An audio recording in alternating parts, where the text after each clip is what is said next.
My name is Eleanor Vance, and I am 42 years old. My husband is celebrated as the man who saved our city, a beacon of charity and integrity. But tomorrow night, at his grandest celebration, I will prove he is the man who destroyed my life, using the one secret he never knew I kept. The truth about my sister's last words. Before we dive into the secret I've carried for all these years, please take a second to subscribe to the channel, hit the like button, and drop a comment below guessing what the final twist will be. Now, where were we? For 22 years, I have lived my life inside a masterpiece. A perfect marriage, a perfect home, a perfect son. My husband, Richard Vance, is the architect of this perfection. To the world, he is a titan of industry and a saint of philanthropy.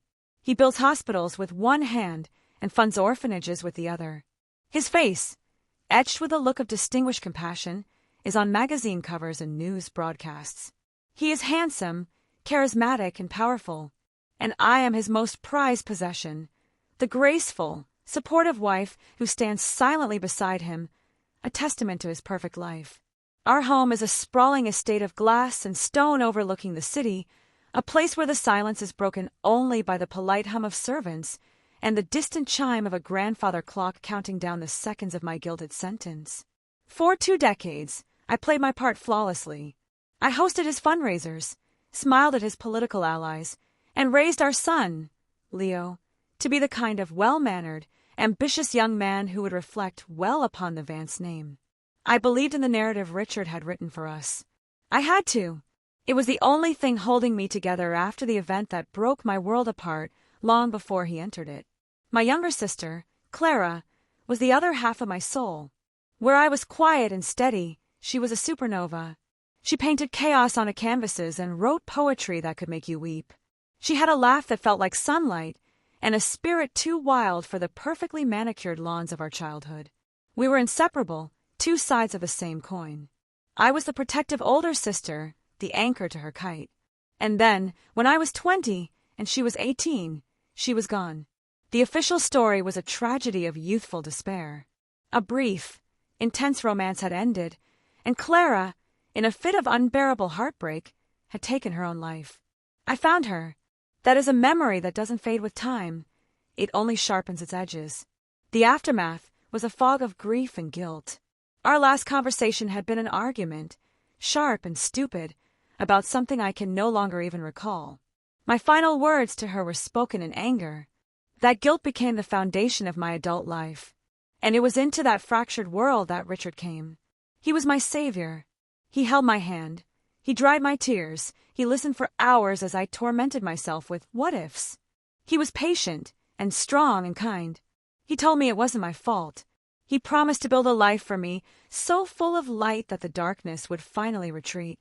I fell in love with the man who saved me from my grief, never once suspecting he was merely admiring his own handiwork. He built our life upon the ashes of my old one, and for 22 years I was grateful. I mistook control for care, possession for passion. When I would have nightmares about Clara, he would hold me and whisper that I needed to let go, that dwelling on the past was unhealthy. He slowly, methodically, severed my ties to friends who knew me before, framing it as a way to protect my fragile heart. My life became an island, with him as the sole bridge to the mainland. Our son Leo was my true joy, a piece of my own heart living and breathing outside my body. But now Leo is at college, and the silence in our perfect house has grown louder. It has allowed the old whispers of doubt, the ones I'd suppressed for years, to rise to the surface. The change began 3 months ago. With Leo gone, I decided to finally convert his childhood bedroom into a proper guest suite. It was a task I'd been putting off, a final admission that he was truly gone. In the back of his closet was a sealed cardboard box I didn't recognize. It was my mother's handwriting on the label, Eleanor's Things Past. My mother had packed it away after Clara's death, when I was too lost in my own sorrow to deal with my belongings. Richard had always told me those things were lost in a basement flood years ago. Another small, considerate lie to protect me. I sat on the floor and cut the tape. Inside, beneath old yearbooks and concert tickets, was my diary from that year. The year Clara died. My hands trembled as I opened it. At first, the entries were just a blur of teenage angst and dreams. But then, As I got closer to the date of her death, the tone shifted. I wrote about Clara. She was in love, a secret, all-consuming love with a man she refused to name. He was older, sophisticated. I had written down my worries. He seems to possess her. One entry read, "She's not herself. She's either ecstatically happy or devastatingly sad. There is no in-between with him." Then I found the entry from 2 days before she died. My blood ran cold. Clara told me everything tonight. She's pregnant. It's his baby. The man she's been seeing, it's Richard. My Richard! I stared at the page, my own handwriting an accusation from a ghost. I had been dating Richard for 6 months at that point. He had been seeing my sister, my 18-year-old sister, behind my back the entire time. The diary continued, a torrent of my own forgotten shock and fury. Clara had told me he was going to leave me for her, that they were going to be a family. But when she told him about the baby, he turned on her. He told her to get rid of it. I read aloud to the empty room. He called her a foolish little girl and said she would ruin his life. He threatened to tell everyone she was unstable, that she made it all up. And then, the final, devastating piece. The entry from the night she died. Argued with Clara. She was trying to tell me more, trying to make me see. But I wouldn't listen. I called her a liar. I was so blinded by my love for him. She ran out in tears. It's all my fault. The guilt that had defined my life wasn't wrong, but it was misplaced. I wasn't guilty for a stupid, sisterly argument. I was guilty for not believing her. And Richard, my husband, my savior, he wasn't the man who held me together. He was the man who had given me the pieces. He had stood at Clara's funeral, his arm around my shaking shoulders, a portrait of solemn support. He had watched me blame myself for 2 decades. He had used my sister's death and my subsequent guilt as the cement for our marriage. Every "I love you," every tender touch, every act of protection was a lie, a carefully constructed piece of theater to ensure his secret stayed buried with her. The grief in my heart didn't just resurface, it mutated into something cold, clear, and diamond-hard. Rage. The love I had felt for him for 22 years curdled and died in that single moment, leaving behind a void that demanded to be filled. And I knew, with absolute certainty, what I would fill it with. Justice. Not the kind that happens in a courtroom. I had no tangible proof, but the kind that is poetic and absolute. He built his entire world on a lie and his pristine reputation. I would be the one to burn it all to the ground. My transformation was instantaneous, but invisible. The next morning, I came down to breakfast and greeted Richard with a kiss, just as I had for 22 years. He was on the phone, finalizing details for his Man of the Year charity gala, the crowning achievement of his public life. Yes, the governor confirmed. The live stream will reach a national audience, he said, beaming. This will be our biggest night yet, my love. He smiled at me, that same practiced, charming smile, and I felt nothing but ice in my veins. I'm so proud of you, I said, and my voice was so steady, so full of warmth, it scared even me. From that day on, I became the perfect wife. I was more attentive, more admiring, more devoted than ever before. I planned the gala with meticulous detail, praised his generosity to reporters, and looked at him with what everyone saw as pure adoration. He soaked it in, his ego preening. He had no idea he was watching his own executioner sharpen the blade. My first step was to revisit the past. In my diary, I had mentioned a phone call. Clara called, left a message. Can't listen right now. Too angry. A message. In the bottom of that same box from my mother's, I found it. My old cell phone, a clunky relic from a different era. It was dead, of course. I took it to a digital forensics expert, a man who specialized in recovering data from impossible cases. It cost me a small fortune, paid from a secret account I'd kept for years, my escape fund, that I never thought I'd use. A week later, he called. I have it, he said. One audio file. A voicemail. The quality is poor, but it's there. He emailed me the file. I sat in my car, parked in a secluded corner of a park, and pressed play. Claire's voice filled the silence, thin and terrified. It was a whisper, laced with panic. Elle, it's me. Please pick up. He's coming over. Richard. He knows I won't. He knows I won't do what he wants. He said he's coming to talk sense into me. He sounds different, scary. I'm afraid of what he's going to do. Please, Elle. I need you. A pause, a shaky breath.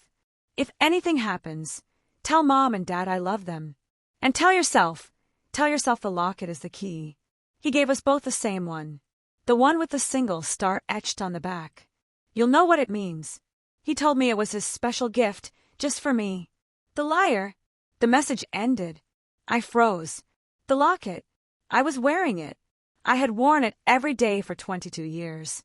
A simple, elegant silver locket he'd given me a month after we started dating. A symbol, he'd said, of his unique and singular love for me.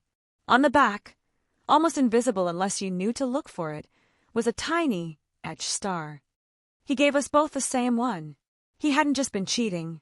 He had a pattern, a script. This wasn't a one-time mistake, it was a method. My grief had made me the perfect target. The next 6 months were a blur of clandestine activity. I used the forensics expert to dig into Richard's past. I gave him names of women from his college days, from the early years of his career, women he'd mentioned in passing as unstable or obsessive. The expert found them. I contacted them, one by one. The stories were all chillingly similar. The intense charm, the whirlwind romance, the isolation from their friends, the same silver locket with the star, and then the cold, brutal discard when they became inconvenient. 2 of them had been pressured into ending pregnancies. They were all too scared to speak, their reputations and lives threatened by a man who was then just beginning his ascent. But they would speak to me, anonymously. I collected their stories, their pain, their proof. I had it all compiled into a video montage. Their words, their photos, their shared trauma, all linked by the image of that simple silver locket. My plan was no longer just about Clara. It was for all of them. The gala was the perfect stage, Richard's grandest moment. He had asked me to give the introductory speech to honor him before he accepted his award. "No one knows my heart like you do, Eleonora," he'd said, cupping my face in his hands. "Tell them about the man I am at home." I smiled and promised I would. The night of the gala arrived. The ballroom was a sea of glittering jewels and self-congratulatory smiles. The air was thick with the scent of expensive perfume and power. I stood backstage, watching Richard on the monitor as he worked the room, shaking hands, accepting praise, the benevolent king in his court. He looked over towards the wing and caught my eye, blowing me a kiss. I smiled back, my heart as still and cold as a frozen lake. My turn came. I walked onto the stage to thunderous applause. I was wearing a stunning black gown, the silver locket resting conspicuously against my skin.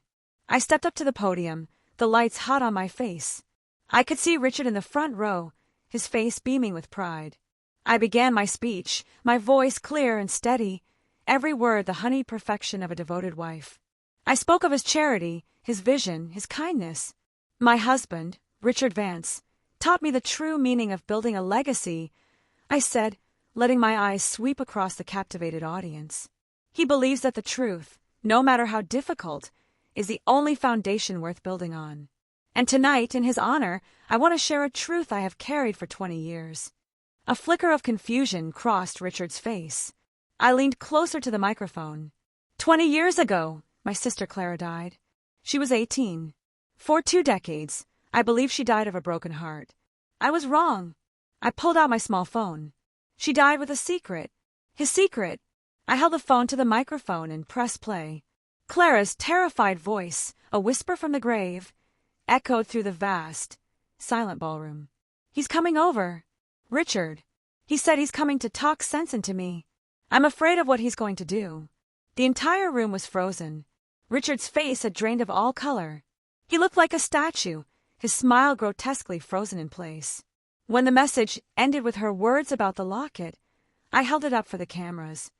"He gave us both the same one," I said, my voice dropping to a near whisper, yet carrying to every corner of the room. "He told us both we were the only one. He built his life with me on the grave of my sister, a sister he drove to despair because she was carrying his child." Gasps rippled through the audience. Richard started to rise, a strangled sound escaping his lips, but I wasn't finished. My sister believed she was alone, but she wasn't. I looked to the tech booth. Roll the video. On the enormous screen behind me, where a glowing tribute to Richard was supposed to play, a new video started. A photo of a young woman appeared, her eyes sad. Text faded in. He told me I was a soulmate. Then he told me I would ruin him. Another woman. He gave me the locket. When I got pregnant, he called me a parasite. More and more faces appeared. A silent chorus of the lives he had tried to erase, their stories of manipulation and threats laid bare. The final image was of Clara, young, beautiful, and vibrant. Beneath it, the words, "My name was Clara. I was 18. I turned back to the audience, my gaze finding my husband's. His face was a mask of horror. His perfect world was atomizing before his eyes, broadcast live to the nation.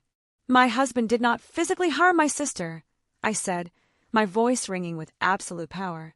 He did something far more insidious. He is a collector of lives, a man who builds his monument of success on the foundations of the women he breaks. Tonight, his legacy is not this award. It is the truth of the souls he tried to silence. My name is Eleanor Vance, and I am the last woman he will ever fool." I dropped the microphone. The resulting clatter was the only sound in the dead silent room. Then chaos. I walked off the stage, past the stunned faces and flashing cameras, and I did not look back. The aftermath was exactly as I had planned, swift, total, and brutal. It was not a legal battle, it was a public execution. His name was no longer a symbol of philanthropy, it was a synonym for predatory manipulation. His business partners deserted him, his foundations were investigated, and his friends vanished like mist. The man of the year became a pariah overnight. He was ruined, not by a prison sentence, but by the weight of the truth. He lost the one thing he ever truly loved, his own reflection in the eyes of the world. I left him with nothing but the rubble of his lies. People ask me if it was worth it. The cost was my life as I knew it, the comfortable lie I had inhabited for over 2 decades. I detonated my own world to get to him. But what they don't understand is that my world was never real. It was a prison built with his deception and my guilt. In burning it down, I finally freed myself. I am no longer just a wife or a mother. I am Eleonora. I am Clara's sister. I finally have the chance to grieve her properly, not with guilt, but with love and memory. Justice, I've learned, isn't always about punishment. Sometimes it's just about the truth finally getting a voice, no matter how long it's been silenced. My life is no longer a masterpiece of his design. It's a blank canvas, and for the first time in a very long time, I am the one holding the brush. If this story left you speechless, smash that like button right now. Tell me in the comments, was justice served, or did I go too far? And don't forget to subscribe. You won't want to miss next week's chilling confession.